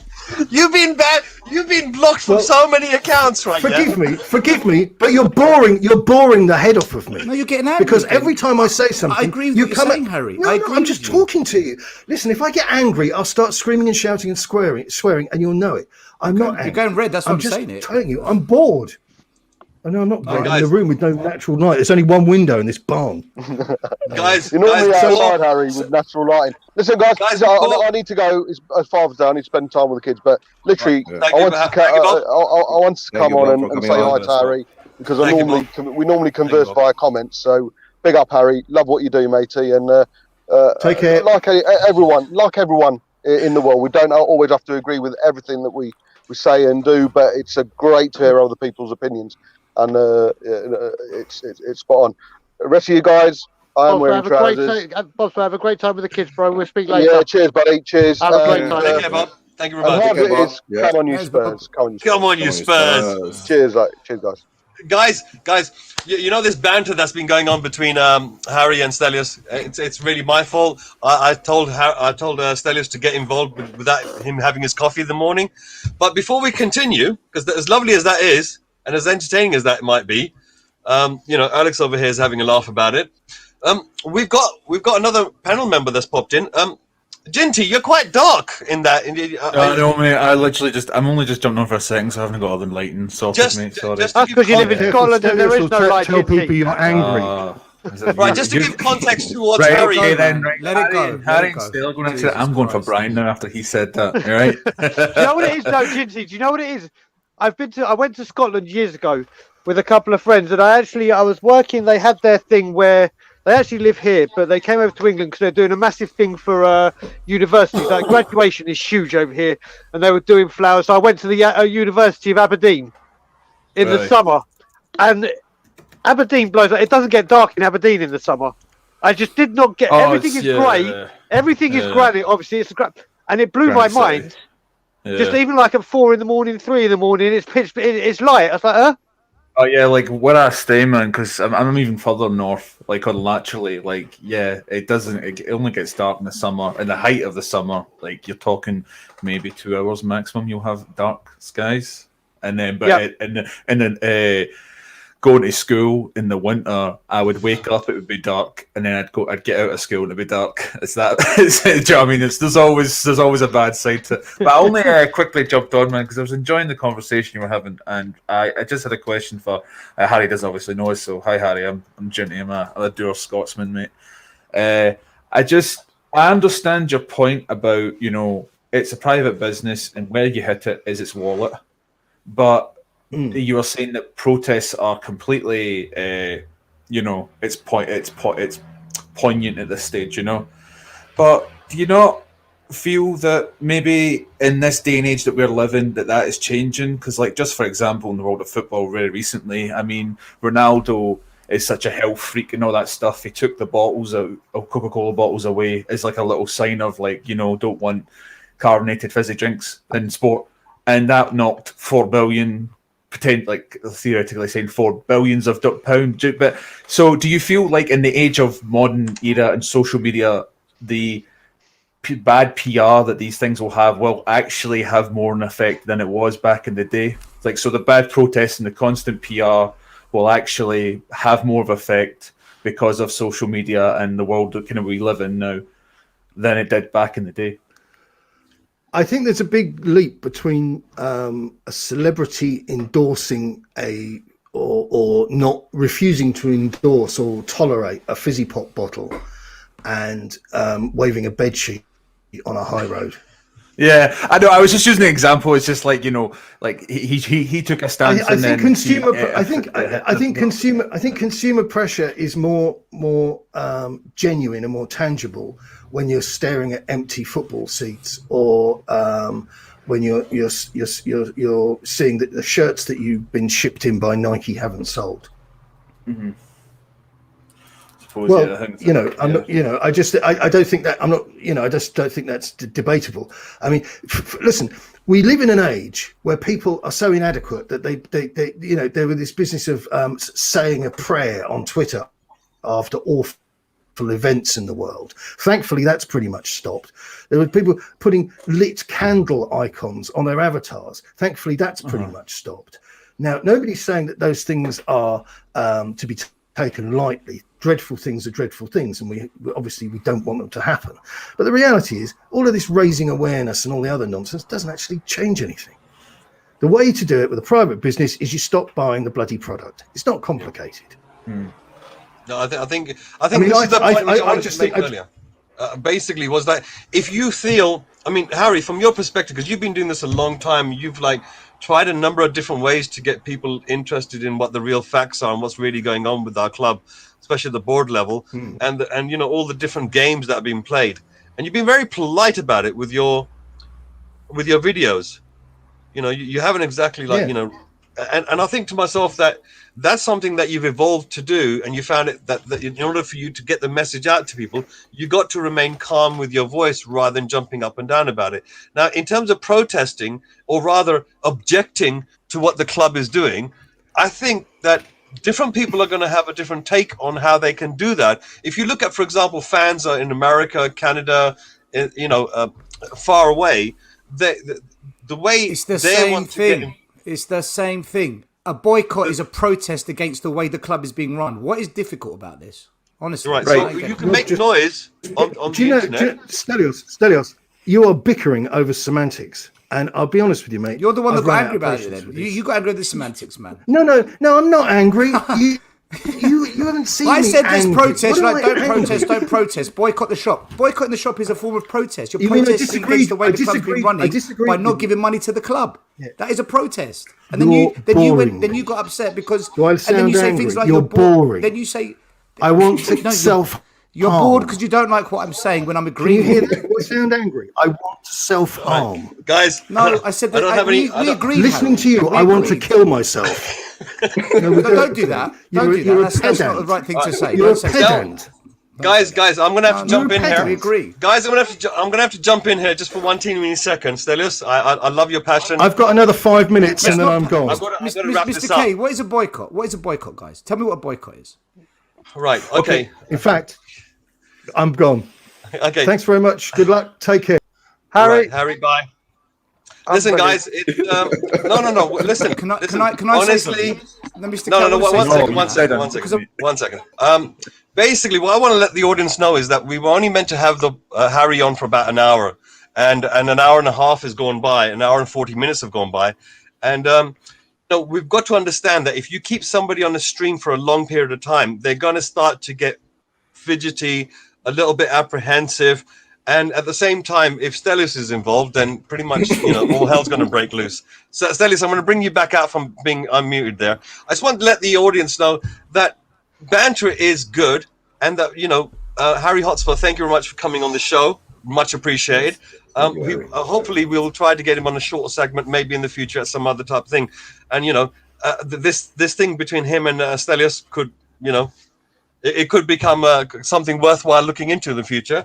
But guys, we do have many different views from different levels of people that have been irritated for a long time. If you look at, for example, Brian over here, he got irritated a long time ago. I'm about to have a stroke. I'm about to have a goddamn stroke. I think Brian used to have hair when he got irritated the first time. Oh, mate, the worst thing is, mate, I mean, I'll tell you something about my hair. My God is trying to play funny games with me because it's making me go bald here because I think it's trying to get me to find religion and wear a skull cap, which is not. But then what the other problem is, because of this, I shave my hair a lot. And because I shave my hair a lot, I look a lot like that prick Levy. So I'm between a rock and a hard place non-stop. Yeah.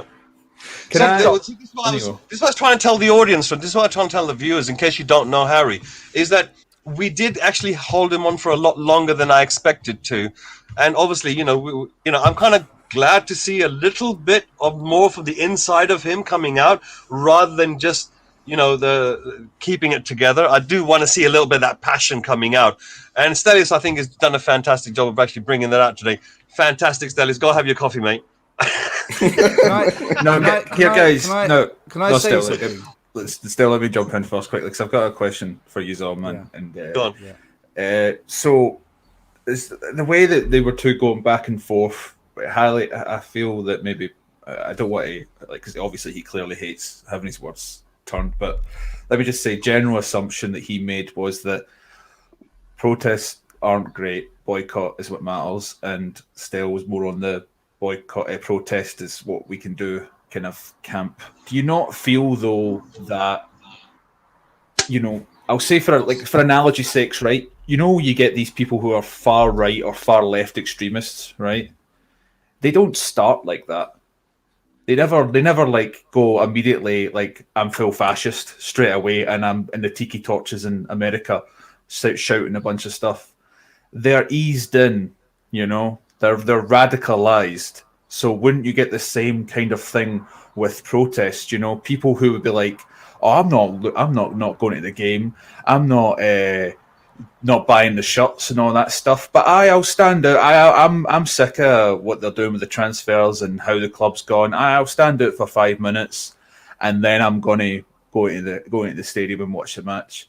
Couldn't there be you would get more people involved in the more. Into your view of ENIC out and boycotting, which would help because they would be standing there, for the 5-10 minutes before the match, and then they would be talking to people who are staunch, boycotters, and then you can all argue your points with them, and then you could try and convert more people, and then it would so actually protesting would help a boycott because then if the more people you get, because it's easier to get involved with a protest and still go to the matches and all this sort of stuff. But then you could, actually turn some people who were just maybe on the fence or just a bit fed up into actually, hitting them where it hurts with their wallet, as Harry was saying. Guys, I think Tom was trying to join onto the stream here earlier. Tom, if you're trying to join onto the stream, do it very quickly. The link is there in the chat. Jump on. We've got about 5 minutes and then we've really got to get out of here. I've got to go swimming on a Sunday afternoon with my son. But Tom. How dare you spend time with your son on Father's Day? What the hell are you doing? Well, today is the day on a Sunday go swimming. On the Saturday's football. So well, no, put it this way, mate. My sister has just posted a wonderful picture of my dad and my brother-in-law with the 5 nephews or 4 nephews and 1 nephew and my dad's 5 grandchildren. And after this, I'm going to see if the Mary Poppins thing actually exists. I'm going to put the painting on the floor. and I'm going to try and jump in. So I'll have a broken phone in about 10 minutes when that don't work. Well, guys, listen, I've got to make this very short now because there's a lot more to discuss on the Tuesday night show when we can go into a few more details. Today's show was primarily to get our guest on today, to have a little bit of a, backwards and forwards in terms of questions, a little bit of knowledge and so forth. And it's good to hear people's views because, we got different people coming out with different priorities in terms of what we should do as fans in order to get the change that we want. Look, we all agree upon change. We all agree where that change should come from, which is at the board and the top.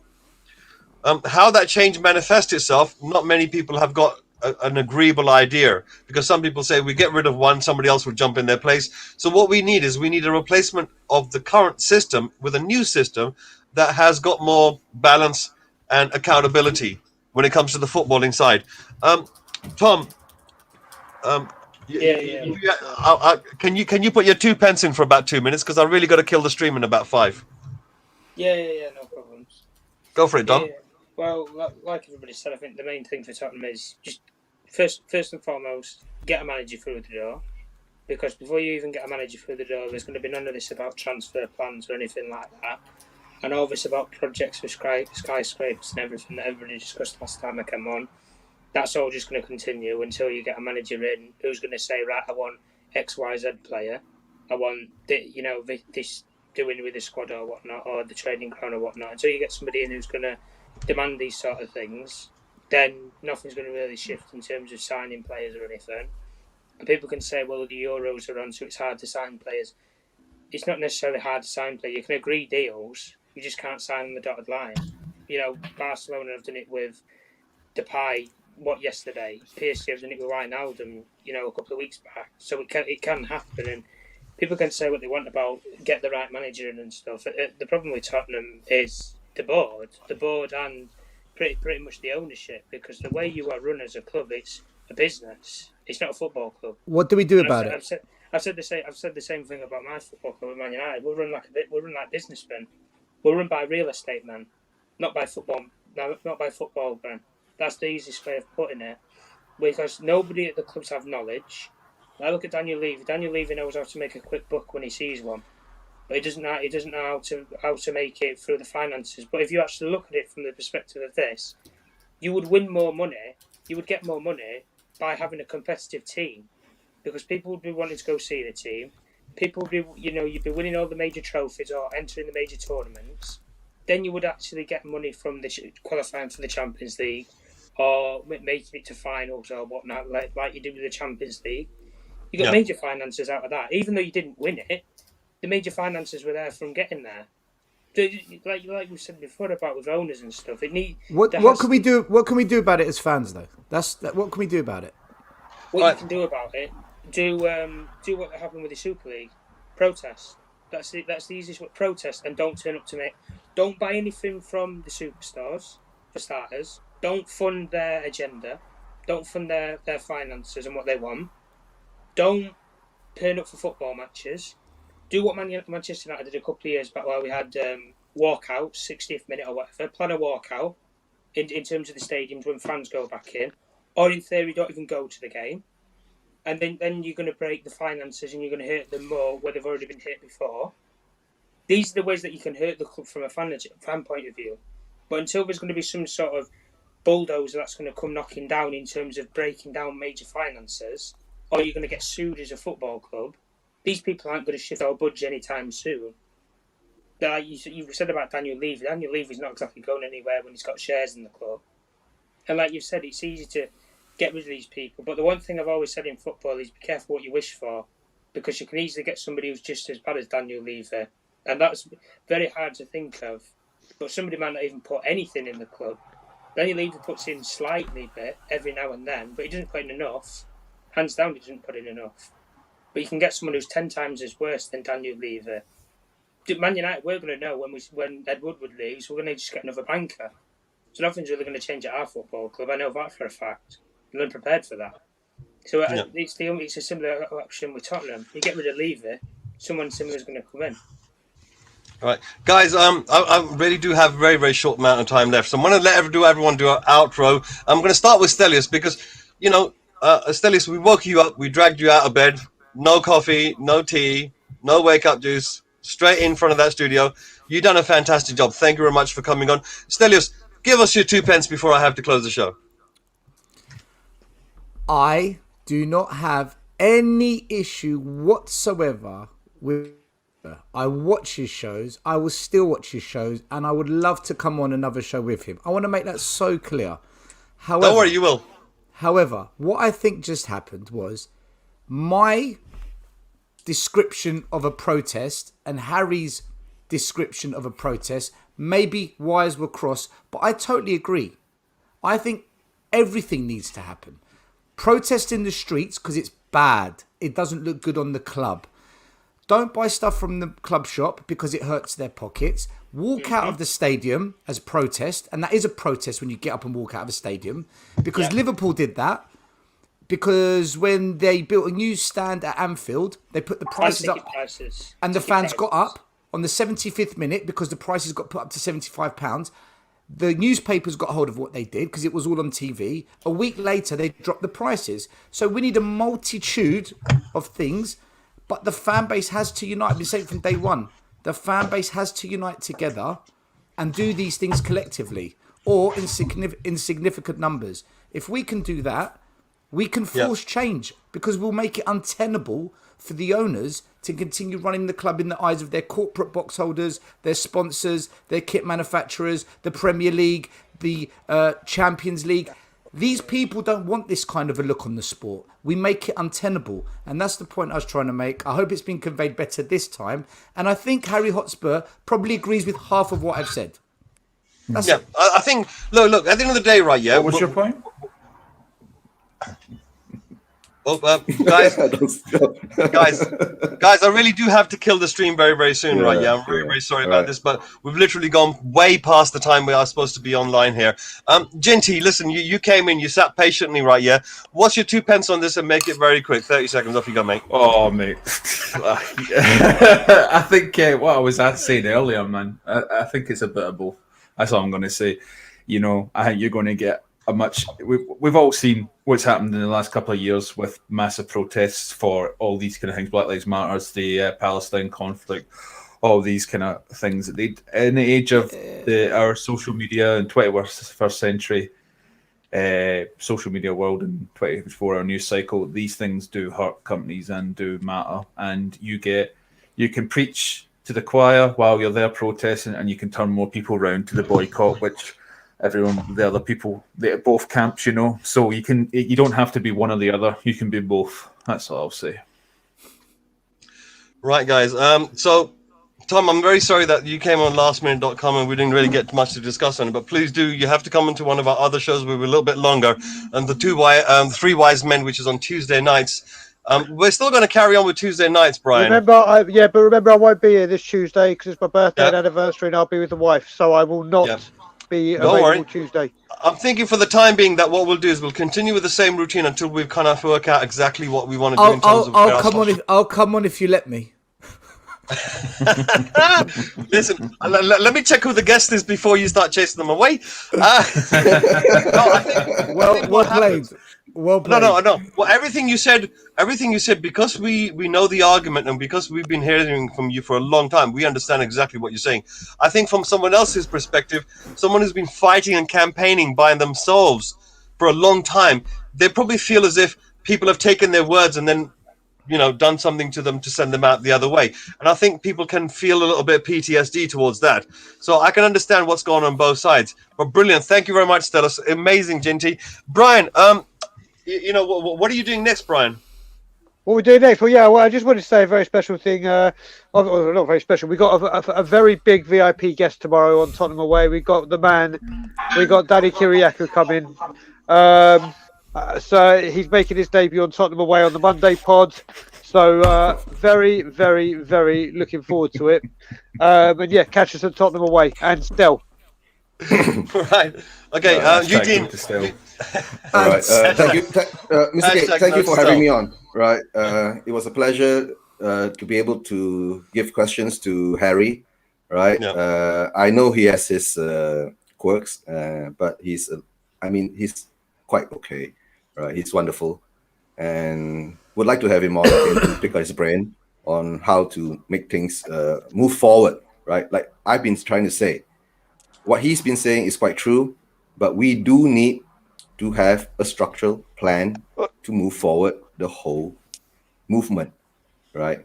But all this banter between each other is a good and healthy exercise because we get to talk and have a debate or have a banter on the issues at hand. It's nothing bad, all right? Nothing is bad. We can build a relationship like that, right?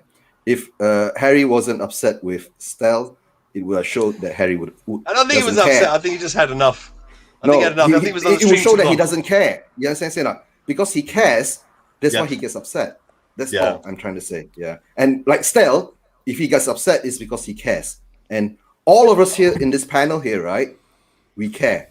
The most important thing is we care, and we must bond together, and we must have a plan to move forward. That's all. Right, guys, I'm going to thank you very much for you guys being here. I'm just going to quickly pop you guys onto one side. I'm going to be with the wife, so I'll be gone. All right, in that case, bye, panelists. Thank you very much for being here. If you want to, I'm going to be running off after the show finishes. I just want to address the audience. You know, there's things which I think we should discuss, but we're going to have time on Tuesday to do so. The one thing which I do want to discuss is James McAvitt, who's put in a £5 super chat. Thank you very much, James. And he says, enjoyed that. As Harry always says, keep it Tottenham. Now, what I would like to say to all the people that are viewing out there, if you do like this show and you would like to, you know, if you can go over there and press the like button, that would be really handy. If you haven't subscribed already to the channel, please do so. This is the Will Stewart's THFCRants channel. There is quite a number of programs that we have got going out for shows throughout the week. Agree or disagree? It should have just ended it there. Yeah, there's nothing like that. Exactly. But what I want to say is that these super chats, you know, on the Three Wise Men, I was never really like, I never really planned for there to be some sort of monetization. That was really Will Stewart's side of it. So I'm really grateful that people are putting super chats in or super stickers. This will go into the pool, which will then help the channel. Probably we'll try to get a microphone in front of me so I can actually sound a little bit better. But generally, it's got to do with improving the quality of the content that we're producing out right now. We are amateurs at best. Don't get me wrong. We're just like you guys. I want to thank Harry Hotspur for turning up on the show today. Absolutely legend of a person. You know, very different views from some of the views that you may be hearing in some of the streams that you've gone on recently. But it's always important to connect with these type of fans so that we can learn from each other. Because maybe we're trying something that they've already tried and that we're going to fail, and they're just telling us, don't do it, don't waste your time. Or maybe the momentum has changed. The times have changed, and maybe there's a resurgence of everyone together rising up, and maybe now is the time to protest. Myself personally, I think that, you know, I am going to get a bed sheet and I am going to go out towards Tottenham and I'm going to wave it around, and, you know, fair enough, it's just going to make me feel better. And I've said this from the beginning, I'm protesting because I want to, and there's people out there that want to protest, they can't make it, so I represent them as well. Now, I'm going to try to make it a little bit funny by putting a mask on my face and so forth. But, yeah, so guys and viewers, thank you very much.